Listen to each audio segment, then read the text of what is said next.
Dear students, आज की इस क्लास में हम डिफरेंशियल कैलकुलस में पढ़ेंगे angle between radius vector and tangent, यानी ध्रुवांतर रेखा और स्पर्श रेखा के मध्य कोण। और इसके लिए हम इस डायग्राम को समझते हैं। ये कोई कर्व है r equals to F theta, और इस कर्व के ऊपर एक पॉइंट है P r कॉमा थीटा, जिसका मीनिंग क्या हुआ? इस P पॉइंट की इस ध्रुव से, इस पोल से जो डिस्टेंस है वो है r, और थीटा इस ध्रुवांतर रेखा के द्वारा इस प्रारंभिक रेखा इनिशियल लाइन के साथ बनाया गया कोण है।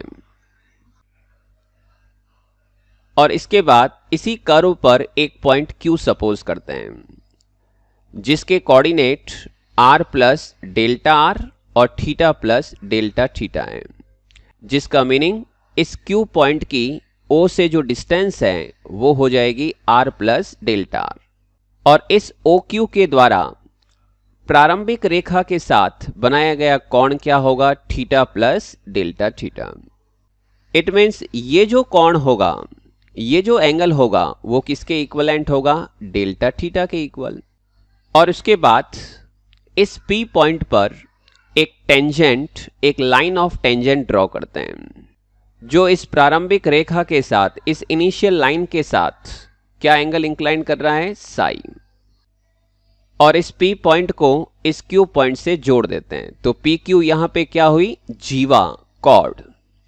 और इसके बाद इस OP लाइन को एक्सटेंड कर देते हैं, बढ़ा देते हैं।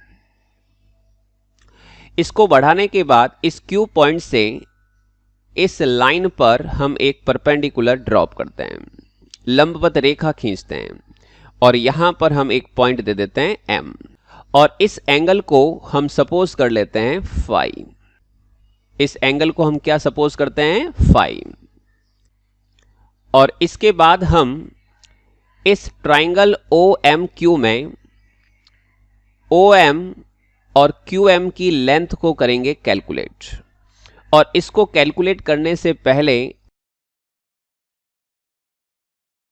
घटक कैसे लिए जाते हैं उनको समझिए। ये लाइन है जिसकी लेंथ है r, और ये एंगल थीटा है, तो ये कंपोनेंट क्या होगा? r cos थीटा, और ये कंपोनेंट, ये घटक क्या होगा? r sin theta. इसी को ध्यान में रखते हुए इस QM के पैरेलल एक लाइन यहां पर ड्रॉप कर देते हैं, एक रेखा खींच देते हैं। तो यहां पर ये हो गया आपके पास में राइट एंगल, और ये लेंथ है r प्लस डेल्टा r, और ये एंगल है डेल्टा थीटा। तो यहां पर OM की जो वैल्यू होगी वो किसके इक्वलेंट हो जाएगी? r plus delta r into cos, और ये एंगल डेल्टा थीटा। इसी टाइप से इस QM की लेंथ को कैलकुलेट करते हैं। तो ये QM किसके पैरेलल है? इस लाइन के, और इस लाइन की जो लेंथ होगी इस डायग्राम के अकॉर्डिंग किसके इक्वलेंट हो जाएगी? r plus delta r into sine of delta theta, यानी r plus delta r into sine delta theta. और इसके बाद हम इस PM की लेंथ को भी कैलकुलेट कर देते हैं। तो यहां पर PM किसके इक्वलेंट होगा? OM minus OP, OM minus OP। तो OM किसके equivalent? r plus delta r into cos delta theta minus OP की लेंथ। तो OP की लेंथ किसके इक्वलेंट है? r के इक्वल। इन लेंथ को कैलकुलेट करने के बाद इस डायग्राम में एक सबसे इंपॉर्टेंट रिजल्ट देखिए कि ये जो एंगल है वो किसके इक्वलेंट होगा? अगर ये फाई है तो ये एंगल भी फाई होगा। इस ट्राइंगल OP और इस पॉइंट को दे दीजिए T। इस ट्राइंगल OPT में थीटा और फाई, इन दोनों का जो एल्जेब्रिकल सम होगा वो किसके इक्वलेंट होगा? साई के equal. Theta plus phi equals to sine. तो इस रिजल्ट को भी आप लोग हमेशा ध्यान रखें, न्यूमेरिकल क्वेश्चन में इस रिजल्ट का हम सबसे ज़्यादा यूज करेंगे। और इसके बाद देखिए by diagram, phi equals to limit Q tends to P angle M P Q. ये जो फाई एंगल है वो किसके इक्वलेंट हो जाएगा? इसके इक्वलेंट। वो कैसे? देखिए, जब Q टेंस टू P हो, Q P की तरफ अग्रसर हो, यानी Q और P पॉइंट दोनों ही सेम हो जाए, या फिर यूं कहें डेल्टा थीटा किसके इक्वलेंट हो जावे? 0 के इक्वल।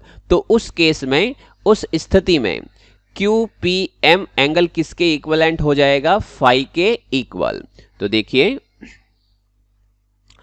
ये फाई इक्वल हो गया limit Q tends to P angle MPQ, जिसको हम ये भी लिख सकते हैं Q टेंस टू P का मतलब delta theta tends to 0 angle MPQ।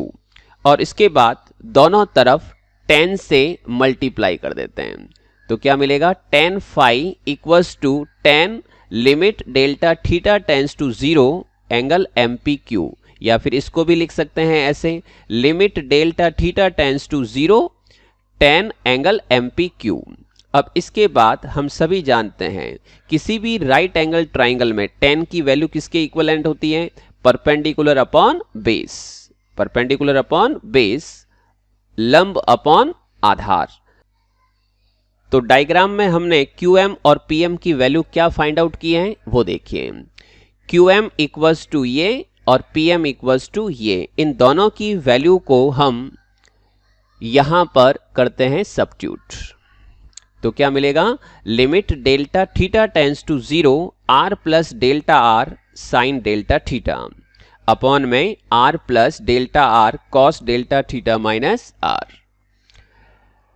अब चूंकि इस डायग्राम में हमने डेल्टा थीटा बहुत ही छोटा लिया है, very small, means delta theta near about 0 के बहुत करीब है। जब डेल्टा थीटा 0 के बहुत करीब होता है तो हम कॉस डेल्टा थीटा की वैल्यू को 1 के इक्वल सपोज करते हैं, और साइन डेल्टा थीटा की जो वैल्यू है उसको 0, या फिर अपन इसको वापस डेल्टा थीटा सपोज कर लेंगे। तो इन वैल्यूज को इसमें सब्स्टिट्यूट करते हैं तो क्या मिलेगा हमें? Limit delta theta tends to 0 R plus delta R into delta theta, और अपॉन में R plus delta R into 1 minus R, और इसको कर देते हैं हम सिंप्लीफाई। तो क्या मिलेगा? R into delta theta plus delta R into delta theta upon में R plus delta R minus R। हम सभी जानते हैं कि डेल्टा R भी छोटा है और डेल्टा थीटा भी छोटा है, और दो स्मॉल वैल्यू का आपस में जो प्रोडक्ट होगा वो भी आपके पास में बहुत छोटा हो जाएगा। तो इसको कर देते हैं हम यहां पर नेग्लेक्ट, और इस R से इस R को कर देते हैं कैंसिल। तो इसके बाद हमें क्या मिलेगा? Limit delta theta tends to 0 R delta theta upon delta R, और इसके बाद जब हम लिमिट इसमें अप्लाई कर देते हैं तो हमारे पास क्या रिजल्ट मिलेगा? 10 phi equals to R D theta upon D R, और यही हमें इसमें फाइंड आउट करना है। यानी ये जो फाई एंगल है, ये फाई एंगल किसके बीच का एंगल है? इस OP ध्रुवांतर रेखा रेडियस वेक्टर और TP स्पर्श रेखा टेंजेंट के बीच का एंगल है। आई होप ये आर्टिकल आपको अच्छे ढंग से समझ में आया होगा। Thank you for watching my this video.